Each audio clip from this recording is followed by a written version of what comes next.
في يوم زي أي يوم بيعدي علينا، أسرتين نزلوا اسكندرية علشان يغيروا جو وياخدوا كام صورة كده تذكارية تفكرهم بالوقت اللي قضوه في اسكندرية، بس ما كانوش يعرفوا إن الصور دي هي آخر صور هياخدوها في حياتهم.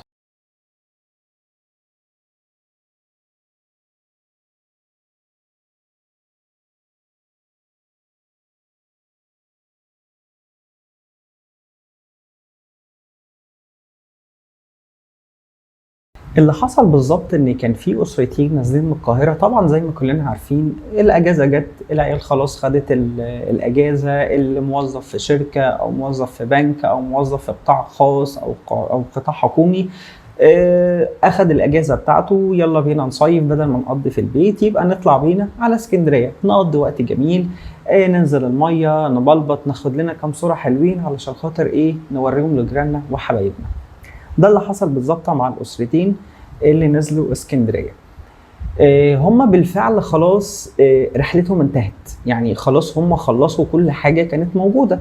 الناس نزلت البحر، صيفت، قضوا المصيف بتاعهم الجميل، اخدوا الهدايا معاهم، جابوا هدايا للناس اللي كانت مستنياهم في القاهره مثلا ان هم خلاص هيخلصوا، فناس كانت موصيهم على حاجات ان هم يجيبوها معاهم. وهم ماشيين يعني خلاص مروحين على كورنيش اسكندريه، تحديدا في منطقه الشاطبي في اسكندريه. عجبهم شكل البحر ولونه والحاجات دي كلها، قال لك ان احنا ننزل ناخد صورتين حلوين كده لينا قبل ما نروح. مفيش مشكله، اي حد ممكن ينزل ياخد صور عادي جدا، مفيش مشكله. الناس ركنت عربياتهم لحد كده تمام، وقرروا ان هم هيعدوا الناحيه الثانيه علشان ياخدوا الصور. هنا بقى تبدأ الغلطة، انت عديت، يعني انت قررت ان انت تعدي علشان تاخد صورة، مفيش مشكلة خالص عدي، بس اختار مكان آمن انك تعدي فيه. حضرتك بتعدي على طريق البحر على الكورنيش في اسكندرية، انت مستوعب انت بتعمل ايه؟ طبعا يعني خلينا بس نتكلم في اللي حصل. ان هم نزلوا، كان معاهم الشخص اللي احنا شايفينه في الفيديو دلوقتي ده اللي بيشاور العربيات دي وقفها علشان خاطر يعديهم. اللي حصل الحادثة اللي احنا شايفينها حادثة مأساوية بكل المقاييس. الناس بقت عاملة زي شوال الرز والناس بقت عاملة زي حبات الرز اللي اتنطورت في كل مكان على الأسفلت. الحكومة طبعا، الشرطة، رجال الشرطة وصلت، الإسعاف برضو وصل، نقلوا المصابين والمتوفين طبعا اتنقلوا معاهم طبعا لمستشفى الجامعي في اسكندرية. اتوفى منهم 2، علي عبد الحليم وده عنده 50 سنة، هيام صلاح 47 سنة. على ما اعتقد ان المتوفي الاولاني اللي هو علي عبد الحليم ده الشخص الاولاني في الفيديو اللي احنا شايفينه دلوقتي، اللي هو بيشاور العربيات علشان يوقفها، لان ده خد اصعب خبطة فيهم، يعني ده كان يعني كل الصدمة كانت في الشخص ده. تاني واحدة هيام صلاح، برضو على ما اعتقد ان هي الاستاذه اللي احنا شايفينها في الفيديو اللي هي خدت الخبطه دبل، يعني هي اتخبطت من المشروع زي ما احنا شايفين، وبعد كده خبطها عربيه ملاكي. لما جت طبعا رجال الشرطه، شهود العيان اللي كانوا موجودين في الاول، ما كانش لسه في تفريغ كاميرات ولا اي حاجه، قالوا ان السواق كان ماشي بسرعه جنونيه على الطريق، والراجل ما كلفش نفسه ان هو حتى يدوس فرامل، ده دخل في الناس. طبعا النيابه في الوقت ده طبعا خلاص كانوا متحفظين على السواق، والنيابه امرت بحبسه 4 ايام على ذمه التحقيق. بعد كده طلعت الفيديو اللي احنا شفناه واللي احنا بنشوفه دلوقتي، هي فعلا السرعه كانت جنونيه. خليني اقول لك ان السرعه المقرره على طريق البحر في اسكندريه على طريق الكورنيش هي 60 كيلومتر في الساعه. طيب السرعه اللي احنا شايفينها دي مستحيل انها تكون 60، ده ماشي بسرعه اكبر من كده بكتير. المشكله يعني هي دلوقتي في رادارات على السكه، في رادارات على السكه، بس السواقين بتيجي تعمل ايه؟ افتراضا مثلا عندنا رادار في سان ستيفن، تمام جدا، بتلاقي السواق قبل الرادار بتلاقيه اجل يا سيدي، يعني هو بدل ما هو ماشي على سرعه جاي من المنظره مثلا بسرعه 80 او سرعه مثلا 85، بتلاقيه او ممكن اكتر من كده. والله يعني انا ركبت مع سواقين بصراحه يعني بسم الله ما شاء الله، هو رجله مش بتتشال من على البنزين نهائيا، ولا مطبط ولا اشارات ولا عادي بالنسبه له اي حاجه، المهم ان هو يوصل، تحس ان هو نهايه الخط مستنيينه بشريطين في المنشيه، بشريطه ومقص ان هو هيقص الشريطه ويسقفوا له يقولوا برافو انت وصلت في ميعادك، يعني قبل ميعادك ب5 دقائق. طب هي في برضو حاجه حلوه الحكومه كانت عاملاها على الطرق اللي هي طرق السفر. بتلاقي مثلا ان انت طلعت من العمريه في رادار يعني اخدك لقطه، بنلاقي بعد كده قبل ما تدخل مثلا النوبريه او المنطقه اللي بعد كده بنلاقي ان في رادار اخدك لقطه تانية سيان. انا ما اعرفش مثلا المسافه قد ايه بالظبط، يعني ما اعرفش، يعني سامحوني لو اخطات في المعلومه، بس ممكن تكون المسافه مثلا ساعه الا تلت. هنلاقي مثلا السواق دخل في نص ساعه، الرادار اوتوماتيك هياخده مخالفه. ليه ما نعملش حاجه شبه كده؟ يعني عشان يبقى في ردع بجد للسواقين دي. وبرضه مش هقول ان المشكله على السواق بالكامل، ما هو حضرتك يعني ازيدك من الشعر بيت. المنطقه اللي حصل فيها اللي هي منطقه الشاطبي، بنزينه شل دي لو اي حد من اسكندريه هيعرف الكلام ده، في الشاطبي موجود جنب منها نفق بيعديك الناحيه الثانيه. يعني احنا برضو في الاول والاخر مش هنقول ان السواق لا هو المؤذنب في الموضوع كله. حضرتك هي الفكره مشكله وعي في الاول والاخر، مشكله وعي، سواء السواق سواء الناس مفيش وعي. برضو خليني اقول لك برضو على حاجه تانية كانت بتحصل. الطريق الصحراوي الداخلي بتاع اسكندريه وتحديدا في منطقه المستعمره عبد القادر، الاماكن اللي فيها تكدس سكاني، بتلاقي ان الناس بتنزل على السكه بتعدي الطريق. صباح الفل، حضرتك بتعدي ايه؟ دي طريق صحراوي، ده موت ما فيهوش كلام. والجميل في الموضوع كله فوق منه الكوبري بتاع المشاة. والله العظيم فوق منه الكوبري بتاع المشاة. يا رب بس اقدر اتحصل على الفيديوهات دي، يعني انا شفتها كانت منتشره على السوشيال ميديا فتره طويله، ان بتلاقي واحد موجود على كوبري المشاة فوق بيصور الناس وهي بتعدي، يعني ان هي ارواحها هباء بالنسبه لها مش فارقه، بيعدي الطريق الصحراوي. سيبك بقى من طريق الكورنيش خالص بتاع ال60 كيلو، احنا دلوقتي بنتكلم في الطريق الصحراوي. بتكلم في الطريق الصحراوي الداخلي بتاع اسكندريه، اللي هو بعد ما تعدي الكارتة وتدخل اسكندريه، في بعد كده هتكمل في الطريق الصحراوي، بس ده طريق صحراوي داخلي. هتلاقي العربيات بتاعت اسكندريه الداخليه موجوده معاك، اللي هي مثلا اللي جايه من برج العرب، اللي جايه من العمريه، اللي جايه من الاماكن دي، الاماكن الداخليه اللي موجوده في اسكندريه هتلاقيها موجوده معاك في نفس السكه بعد ما تعدي الكارتة. الناس اللي نزلت اسكندريه وتسوق على الطريق فاهمه الكلام اللي انا بقوله، بتلاقي الناس بتعدي الطريق عادي جدا. طيب نيجي كمان لمحور المحمودية. أكيد كلنا نسمع عنه. كل يوم حادثة بالتحديدا في مناطق معينة، يعني مثلا زي منطقة الحجر، زي منطقة العوايد، زي منطقة محرم، الناس بتعدي السكة. حضرتك طريق المحمودية السرعة المقررة 90 كيلومتر في الساعة، انت بتعدي ايه؟ مفيش وعي، مفيش وعي.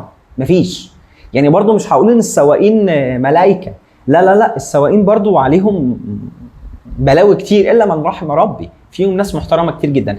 بس اللي انا عايز اقوله ان في الحادثة اللي حصلت دي مش هنقدر نقول السواق هو اللي غلطان لوحده. ما هو حضرتك الناس اللي بتعدي غلطانة، الطريق دي غير مخصصة اصلا ان انت تعدي من عليها. في اماكن بتقدر تعدي منها السكه، اشارات مرور الاشاره بتقف، حضرتك لما بتنور احمر العربيات بتنور لك انت اخضر عشان تقدر تقطع الطريق بالنص. مفيش كل ده، في انفاق موجوده على بعد، كل منطقه فيها نفق، الابراميه فيها نفق، كامب شزار فيها نفق، اي منطقه موجوده فيها انفاق. خليني اقول لك برضو ان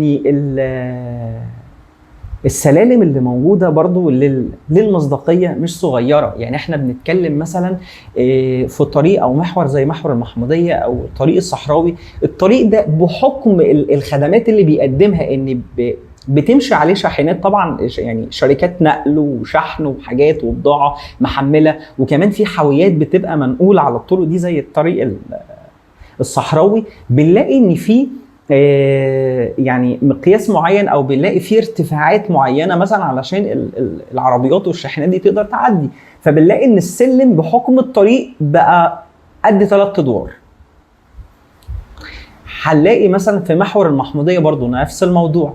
هقول لك ان في ناس كبيره فعلا ما بتقدرش تطلع السلالم دي. ممكن الحكومه بعد كده تقدر توفر حل بديل، ان في الاماكن الحيويه جدا زي مثلا منطقه حجر النوويه فيها تكدس سكاني جدا، في منطقه مثلا محرم بيه، في مناطق معينه تقدر انها توفر سلالم كهرباء. بس ازيدك من الشعر بيت، انا شفت الناس الكبيره هي اللي بتطلع كوبري المشاة وبتلاقي يعني الراجل او الست طالع بالعكاز وبيتعكز وبيطلع وتحس ان هو واخد السلالم درجات او ادوار، بيطلع مثلا 6 درجات وبتلاقيه بيريح من التعب بصراحه. يعني الناس الكبيره ملتزمه، بتلاقي المشاكل كلها جايه من الشباب. تلاقي واحده ضاربه القصه وظابطه دنيتها خالص وحاطه التليفون في طرحتها معديه السكه، هي قررت انها تعدي السكه. يا استاذه، يعني انا قررت ان انا اعدي، انت بقى تاخد بالك مني. تلاقي واحد نفس الموضوع برضو قرر ان هو يعدي السكه. والله زي ما بقول لك يعني مواهب. خلينا بس ما نتكلمش ونقول ان المشاكل دايما بتحصل في اسكندريه، يعني ماشي انا معاك. انا اتكلمت ليه على اسكندريه تحديدا لان انا منها، فانا شفت حوادث كتير قوي وذكرت لك بالمناطق وايه اللي بيحصل فيها. كمان انا رحت القاهره، في كمان حاجات صعبه بتحصل هناك. يعني احنا لو بنتكلم على اسكندريه وسرعه 60 وسرعه 80 وسرعه 90، حضرتك الدائري والمحور هناك بسم الله ما شاء الله، والناس بتعدي السكه بالنص، بتقطع السكه نص، ما عندهاش مشكله، مفيش ادنى مسؤوليه عند الناس. روحك يا بني ادم يا استاذ، حضرتك الطرق دي مش مخصصه لا لعبور المشاة. بتلاقي بقى ايه، يعني انا قبل كده سافرت كتير القاهره، بتلاقي حد ايه على الطريق نفسها، طريق السفر، طريق القاهره اسكندريه الصحراوي، تلاقيه في نص السكه بيقول لك نزلني المدخل اللي جاي او ما اعرفش فين. يعني انت مش شايف حاجه غير ان انت طريق فاضيه، مفيش غير مزارع تقريبا او حاجات وطريق سفر، وبتلاقيه بينزل يعدي ناحيتك. حضرتك انت لو مشيت شويه، والفكره ان بعد ما السواق بيتحرك شويه بلاقي كوبري مشاة موجود. حضرتك دول خطوتين والله مش هيكملوا 3 دقايق، هو استخسر في روحه 3 دقايق. روحه ما تستاهلش ان هو يمشي علشان 3 دقايق. انا قررت ان انا اعدي من هنا، اصل المصنع اللي انا شغال فيه او المزرعه هنا، فمستحيل. ايه يا جماعه؟ يعني الوعي احنا ما فيش عندنا وعي خالص يا جماعه، والله العظيم الوعي مش موجود نهائيا. ف ربنا طبعا يرحم اللي توفوا ويصبر اهلهم، وربنا يا رب يشفي المرضى.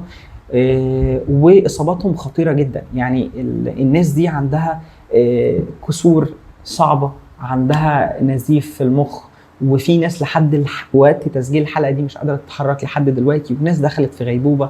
فربنا يا رب يشفيهم ويعافيهم. بس لعل وعسى ممكن تكون دي رساله ليك، خلي بالك يا استاذ يا اللي بتعدي السكه، ممكن تكون قرار منك وانت بتقرر جوه دماغك انك بتعدي السكه، ممكن يكون دي الاستماره اللي انت بتمضي عليها ان خلاص دي اخر ثانيه اخر نفس في حياتك. ممكن ما توصلش تعدي الناحيه الثانيه. يعني انت حضرتك خلاص ده انا هخطفه واعدي الناحيه الثانيه، حضرتك ممكن ما توصلش، في التأني السلامه. السواقين برضو حبايبنا، الناس المحترمه اللي بتلاقيه ما شالش رجله من على البنزين، بالراحه، معاك ارواح، معاك ناس ممكن تكون سبب في انقاذ روح. انا مش بقول لك الناس اللي بتعدي السكه دي ناس صح، لا ناس غلط، بس يا سيدي لعل وعسى ممكن تكون سبب في انقاذه. ممكن حضرتك لو طول ما انت دايس بنزين، معلش شويه بنزين وشويه فرامل، ممكن رجلك لو كانت على الفرامل ما كانش هيحصل كل ده. بس هو في الاول والاخر هنقول ان هو نصيب، لان كلمه لو بتفتح باب للشيطان، يعني هو نصيبهم. بس تخيل ان صوره تكون دي اخر صوره في حياتهم. بجد الموضوع صعب، يعني الموضوع مأساوي لأبعد الحدود. انت رايح عشان تصيف بعيلتك، تلاقي جزء راجع في اكياس، وناس دخلت مشرحه وناس محجوزه مش عارفين بقى اذا كانت هتعيش ولا ايه اللي هيحصل معاها. واحده واحده، ربنا يا رب يحفظنا جميعا، واتمنى لكم السلامه يا رب في اي حاجه. انا محمد انور، ودي كانت حلقتنا النهارده من ابعاد تانية. ما تنسوش تعملوا اشتراك في القناه وتفعلوا زر الجرس عشان توصلكم كل الحلقات الجديده. استنوني في حلقات جايه من ابعاد تانية. مع السلامه.